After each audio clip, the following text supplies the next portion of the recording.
m'appelle Myriam Hoffman, je suis française mais j'habite en Suisse depuis 26 ans maintenant.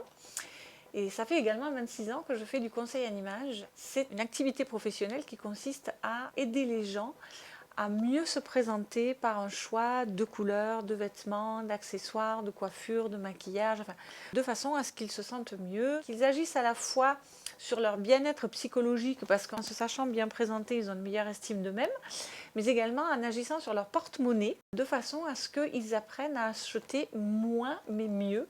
J'avais fait des études de langues étrangères appliquées au marketing à Toulouse, et un jour, j'ai été invitée à une conférence sur le conseil en images.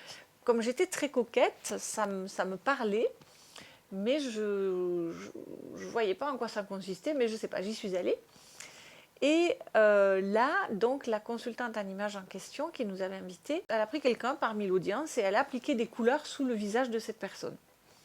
Et je me suis dit, mais c'est génial ce métier où on travaille avec des couleurs, en plus on conseille les gens sur l'apparence, donc c'est en même temps, il y a l'humain, il y a la mode, tout ça, il y a le côté esthétique. J'ai eu un coup de cœur, et quand je suis rentrée chez moi le soir, j'ai dit, je veux faire ce métier.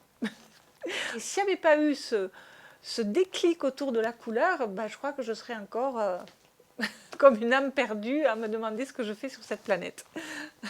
Donc j'ai 4 casquettes, on va dire, à mon actif. Donc j'ai une casquette de consultante où je vais recevoir des particuliers, des gens de tous bords, de tous milieux, qui viennent chercher des conseils sur la meilleure façon de se présenter. Je vais chez eux faire des tris de garde-robe, on va faire du shopping ensemble.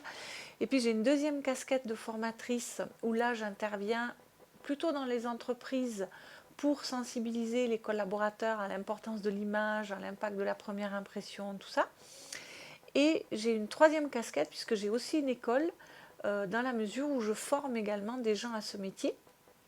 Et une quatrième casquette plus de communicante, puisque à travers une chaîne YouTube, à travers un blog, à travers des livres, eh bien également je diffuse mon enseignement par ce biais-là, si vous voulez. Je suis arrivée à ce métier par la couleur.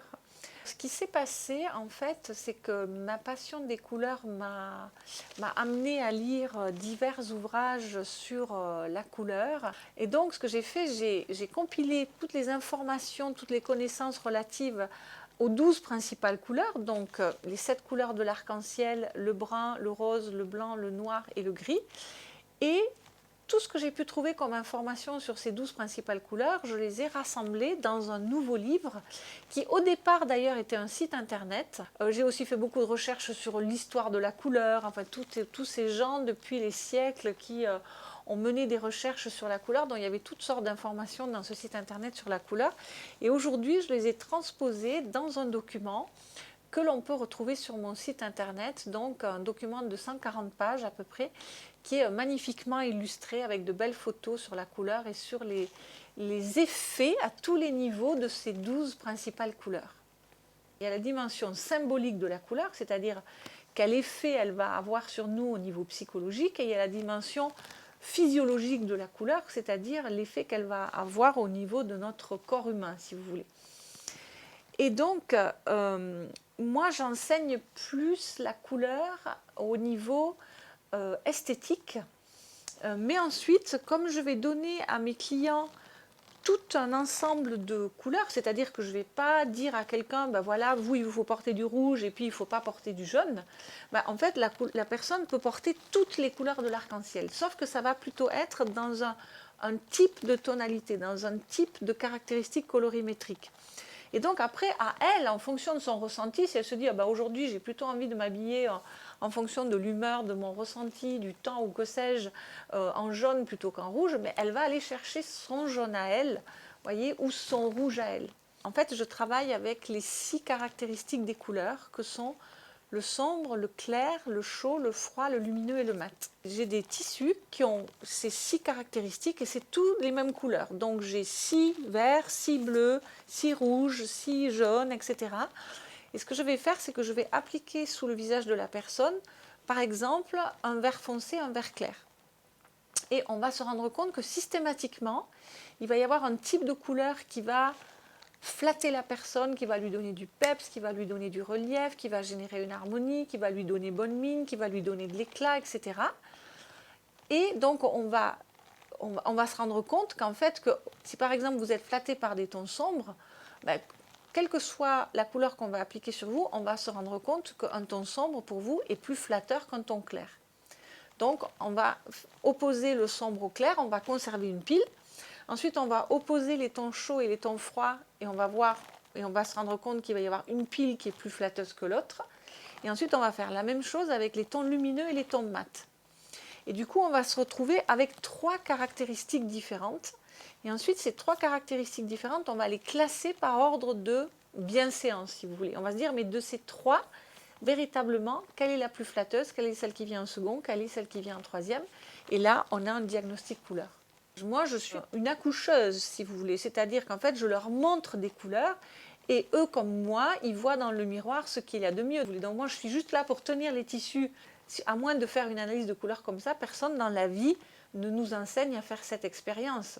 Donc c'est pour ça que on prend les couleurs au hasard, on fait ça sans aucune conscience. Donc là, ils sont beaucoup plus conscients de leurs couleurs, ils ont pu voir de leurs propres yeux ce qui les mettait le plus en valeur, et donc ils sont beaucoup plus sûrs d'eux en termes d'assurance, parce que visuellement, ils savent qu'ils projettent de quelque chose de plus lumineux, de plus agréable, et puis ils sont plus sûrs d'eux dans les magasins également. En plus, si vous voulez, moi je pars du principe que la première des choses qui nous fait aller vers un vêtement, c'est la couleur. Quand vous rentrez dans un magasin, avant de passer dans la cabine d'essayage et avant de prendre un vêtement sur son cintre, ce qui vous a attiré sur le cintre, c'est la couleur. Donc pour moi, c'est le premier élément attractif du vêtement. Autant choisir à partir de là les couleurs qui nous correspondent à nous esthétiquement par rapport à notre couleur de peau, d'yeux et de cheveux. Et puis ensuite, l'autre particularité de la couleur, c'est que quand on connaît ces couleurs et qu'on a donc notre éventail de couleurs qui nous va bien à nous, eh bien ça nous permet d'acheter moins mais mieux, parce qu'en fait, comme toutes ces couleurs ont la même harmonie, elles sont toutes assorties entre elles, et donc avec moins dans votre garde-robe, vous faites plus parce que toutes les couleurs s'articulent. Donc tant que vous ne connaissez pas vos couleurs, vous avez votre garde-robe qui part dans toutes les directions. Je m'habille passablement chez une styliste à Neuchâtel. Elle travaille avec de très beaux tissus, de très très belle qualité. Et donc ce sont des fournisseurs qui fournissent aussi des grandes maisons. Et elle a du mal aujourd'hui à acheter de beaux tissus parce qu'ils ne veulent plus fournir que des centaines de mètres à des maisons donc, qui fournissent un grand nombre. Donc elle veut trouver des beaux tissus, mais on ne veut même pas les lui vendre. Donc c'est de moins en moins durable. Aujourd'hui, on en arrive à créer des collections qu'on ne lave même plus, c'est-à-dire il y a des magasins qui vous vendent des vêtements à des prix absolument dérisoires, et parce que vous perdez un bouton ou parce que c'est sale, au lieu de le laver, vous le jetez. Et donc je crois qu'on ne peut pas arriver à pire que ce genre de situation-là. Donc pour trouver des vêtements de qualité aujourd'hui à un prix raisonnable, c'est devenu la croix et la bannière. Et encore, ça ne veut même pas dire que parce que vous payez cher que la qualité est là. Donc il faut rentrer dans un circuit, si vous voulez, de vêtements qui deviennent beaucoup plus chers à produire parce qu'ils sont produits en plus petite quantité. Et donc le conseil en image leur aide à prendre conscience de qui je suis, qu'est-ce qui me va bien, de quoi j'ai besoin. Et la couleur est un des vecteurs, si vous voulez, de cette prise de conscience-là.